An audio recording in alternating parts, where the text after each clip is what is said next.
Welcome to our channel. నేను రమా రావి. Last time ఒక వీడియో చేశామండి మనం. అంటే షాపోహాలిక్గా ఉండకండి, బజార్ వెళ్ళి సామాన్లు అవి ఇవి కొనుక్కొచ్చేయకండి అని. అయితే ఆ వీడియోలో దానికి వచ్చిన కామెంట్స్లో చాలామంది మీరు మానేయడానికి చిట్కాలు ఏం చెప్పలేదండి అని అడిగారు. నాకు పర్సనల్గా కూడా కొన్ని ఫోన్స్ వచ్చినాయి, షాపింగ్ మానేయాలంటే ఏం చేయాలి అని. అయితే సరదాగా ఏవో ఒకళ్ళిద్దరికి నేను సమాధానం చెప్పాను, కానీ ఒక చిన్న వీడియో రిలీజ్ చేస్తే బాగుంటుంది అనిపించింది. మా వాళ్ళందరూ కూడా ఎంకరేజ్ చేశారు, వాళ్ళు కూడా మానేయాలనుకుంటున్నారనమాట షాపింగ్. సో ఎలా మానేయాలి షాపింగ్?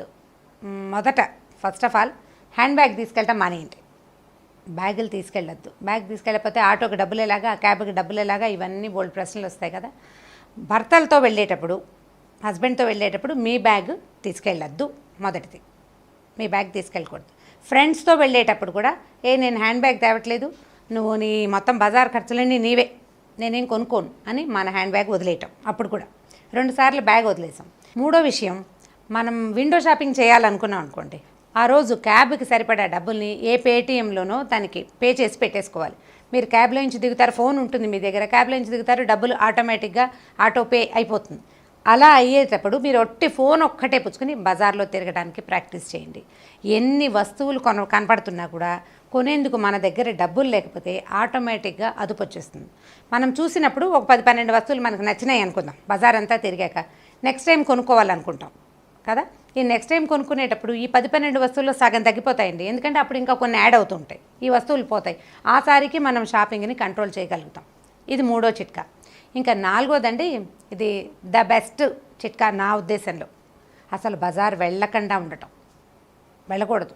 మీరు బజార్ వెళ్ళాల్సి వస్తే, మీ ఫ్రెండ్ తోటి వెళ్ళాల్సి వస్తే, నువ్వు బజార్లోకి వెళ్ళు, నేను రోడ్డు మీద తిరుగుతాను, నువ్వు మాల్లోకి వెళ్ళు, నేను బయట తిరుగుతాను అని చెప్పగలగాలి. ఇది కొంచెం కష్టసాధ్యమైన సంగతి, కానీ చేయొచ్చు. ఇప్పుడు ఇనార్బిట్ మాల్కి వెళ్ళామనుకోండి, హైదరాబాద్లో ఇనార్బిట్ మాల్లోకి ఫ్రెండ్ని, మీ ఫ్యామిలీని పంపించడం, మీరు శిల్పారామంలోకి వెళ్ళిపోవటం, కాళ్ళు నొప్పులు పుట్టేలాగా తిరగచ్చు. అదొకటి చాలా బాగుంటుంది. అయితే ఇది కష్టమండి, మేము చేయలేము, ఫ్రెండ్స్తో వెళ్ళినప్పుడు మేము వాళ్ళతోటి తిరగాలంటే మీ మీద మీరు కంట్రోల్ సాధించడం కోసం బ్యాగులు, ఏటీఎం కార్డులు లాంటివి ఇంట్లోనే వదిలిపెట్టేసేయండి.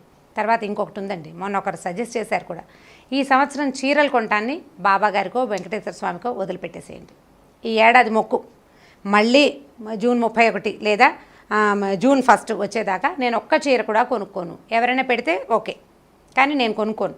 ఈ కొనుక్కోకపోవడం అనే ఉపవాసాన్ని మీరు ఏ దేవుడు మీకు ఇష్టం ఉంటే వాళ్ళకి అప్పచెప్పండి. సో భగవంతుడి కోసం మొక్కుగాను ఉంటుంది. మనం ఒక సంవత్సరం పాటు మన తాలూకు ఈ షాపోహాలిక్ థింగ్, అంటే ఏదైనా వస్తువు కొత్త చీర చూడగానే చేతులు దురదబెట్టే లక్షణానికి వీడ్కోలు పలుకుతాం. ఇదొకటి. అక్కడి నుంచి డిజైనర్ బ్లౌజుల గురించి కూడా చెప్పారు ఒక ఆవిడ. ఎన్ని బ్లౌజులు చేయించుకున్నా సరిపోవట, ఇంకా ఏవో ఆ చీర మీదకి ఈ చీర మీదకి చేయించుకోవాలనిపిస్తుంది. దాన్ని ఏ అమ్మవారికో దుర్గమ్మవారికో వదిలిపెట్టేసేయండి. ఇట్లా దేవుడి కోసం మొక్కుకుని కనుక మానేస్తే, నేను ప్లాస్టిక్ సామాన్లు ఒక సంవత్సరం పాటు కొన్నాం, ఆ తర్వాత మీకే కొనబుద్ధి కాదు. ప్లాస్టిక్ లేని జీవితం బాగుందని మీకు అర్థమవుతుంది. దాన్ని ఒక దేవుడికి, చీరలను ఒక దేవుడికి, తర్వాత ఇంట్లో సామాన్లు, కొంతమంది ఎప్పుడు కర్టెన్లు, తర్వాత డోర్ మ్యాట్స్ కొంటూనే ఉంటారు. ఏటేళ్ల కాలం కర్టెన్లు కొనుక్కుంటుంటే పాత కర్టెన్లన్నీ ఎక్కడ పెడతాము? ఏం చేస్తున్నారో మరి వాళ్ళు మహానుభావులు, మనకు అర్థం కాదు అసలు. ఇప్పుడు అవి ఇంకో దేవుడికి, ఇట్లా ఒక్కొక్క వస్తువుని ఒక్కొక్క దేవుడికి చెప్పున, అంటే మనం ఏవేవి రెగ్యులర్గా హెచ్చుగా కొంటున్నామో వాటిని ఏదో ఒక దేవుడికి అప్పచెప్పండి ఈ ఏడాది. లేదా అన్నాళ్ళు నేను మానలేనండి అంటే ఒక 6 నెలలు, ఒక 3 నెలలు, ఒక నెల అట్లా మొక్కుకోండి. ఈ నెలంతా నేను షాపింగ్ చేయను, ఈ నెలంతా విండో షాపింగే చేస్తానని కూడా ఒక ఉపవాసాన్ని మనం పెట్టుకోవచ్చు. మీరు బజార్ వెళ్తారు, అవసరమైన వస్తువు కూడా నేను ఏమీ కొన్నా, అసలు నేను ఒక్క వస్తువు కూడా ఇంటికి తేను.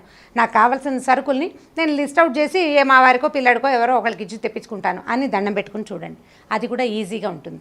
అంటే ఇది షాపోహాలిజంని మానుకోలేని వాళ్ళ కోసం అండి, మామూలు వాళ్ళ కోసం కాదు. మామూలుగా చాలామంది, అంటే ఒక 70% పీపుల్ లిస్ట్ అవుట్ చేసుకుని లిస్ట్ ప్రకారం సామాన్లు కొనుక్కుంటారు. తర్వాత ఏదైనా పచారీ షాపులో, అంటే మాల్స్లో సామాన్లు కొనటం కాకుండా ఇంటి దగ్గర ఉన్న షాపుల నుంచే సామాన్లు తెచ్చుకుంటారు. కొంత ఖర్చు కూడా కలిసి వస్తుంది. ఈ షాపోహాలిజం జనరల్గా ఎవరిలో ఉంటుందండి? ఏం చేయాలో తోచని వాళ్ళు మొట్టమొదట. తర్వాత చేతి నిండా డబ్బులు ఉంటాయి, ఏదైనా ఇంకా పెద్ద రకంవి చేయలేరు, షాపింగ్ అయితే చేసుకోవచ్చు, అలాంటి వాళ్ళు. మూడో వాళ్ళు మనసులో ఒక వ్యాక్యూమ్ ఉన్నవాళ్ళండి. వీళ్ళకి పాపం జీవితంలో ఏదో ఒక లోటు ఉంటుంది.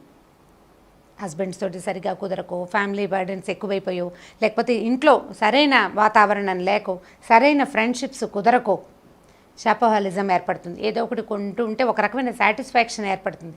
దానికోసమని షాపింగ్ చేస్తారు.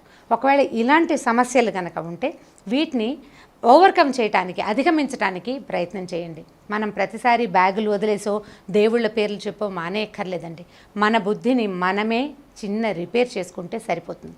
నేను ఎందుకు కొంటున్నాను, దేనికోసం కొంటున్నాను, దీనివల్ల ఏం ఉపయోగం, ఈ ఖర్చు ఇక్కడ చేయకుండా ఇంకొక చోట నేను ఎందుకు చేయకూడదు అని మిమ్మల్ని మీరు సజావుగా ప్రశ్నించుకుంటే షాపోహాలిజం ఆటోమేటిక్గా పోతుందండి. బజార్ వెళ్తే ఏదో ఒకటి కొనాల్సిందేనన్న మనస్తత్వాన్ని పెంపొందించుకోకండి. ఒకవేళ అలా ఉంటే దాన్ని తగ్గించుకోవడానికి ట్రై చేయండి. ఫస్ట్ మిమ్మల్ని మీరు ప్రశ్నించుకోవటమే ఉత్తమమైన సాధనం. నేను చెప్పిన చిట్కాలన్నీ సరదాగా చెప్పినవేనండి, సీరియస్గా కాదు. నిజానికి సీరియస్గా చేయాల్సింది మనని మనం లోపల నుంచి తరిచి చూసుకోవటం. ఒకసారి మన గురించి మనకి అర్థమైతే మనం అన్నీ సరైన పనులే చేస్తాం. ఉపయోగం లేని ఏ పనిని మనం చెయ్యం. సంస్కృతంలో ఒక మంచి సామెత ఉంది, చెప్తాను చూడండి. ప్రయోజనం అనుద్దిశ్య మందోపి న ప్రవర్తతే అని. ఏ ప్రయోజనం లేకుండా పిచ్చివాళ్ళు కూడా ప్రవర్తించరు. ప్రతిదానికి ఒక ప్రయోజనం ఖచ్చితంగా ఉండాల్సింది. మనం ప్రయోజనం లేని పని ఎందుకు చేస్తున్నాం, మనకేమైనా పిచ్చా అని ఒక క్వశ్చన్ కనుక వేసుకున్నామా, మొత్తం అన్ని ప్రయోజనకరమైన పనులు, ప్రయోజనకరమైన ఖర్చులే చేస్తాం మనం. అప్పుడు షాపోహాలిజం ఆటోమేటిక్గా పోతుంది. మాల్స్ అన్నీ ఖాళీ అయిపోతాయండి. అవసరమైన వాళ్ళే వెళ్తారు, లేని వాళ్ళు వెళ్ళరు. వెళ్తే కాసేపు అలా చూసి ఇలా వచ్చేస్తారు. అక్కడ ఏమి డబ్బులు పెద్దగా జమ అవ్వవు. ఇంకా ఊళ్ళల్లో మాల్స్ పెరగటం కూడా మానేస్తారు, పెంచలేరు, ఇంకా జనాలు కొనరు. కాబట్టి మనని మనం ప్రశ్నించుకుంటే సగం సమస్యలు తీరిపోతాయండి. అంతే. ఈ వీడియో కనుక మీకు నచ్చినట్లయితే లైక్ చేయండి, షేర్ చేయండి. మరిన్ని వీడియోస్ కోసం సుమన్ టీవీ లైవ్కి సబ్స్క్రైబ్ చేసుకోండి.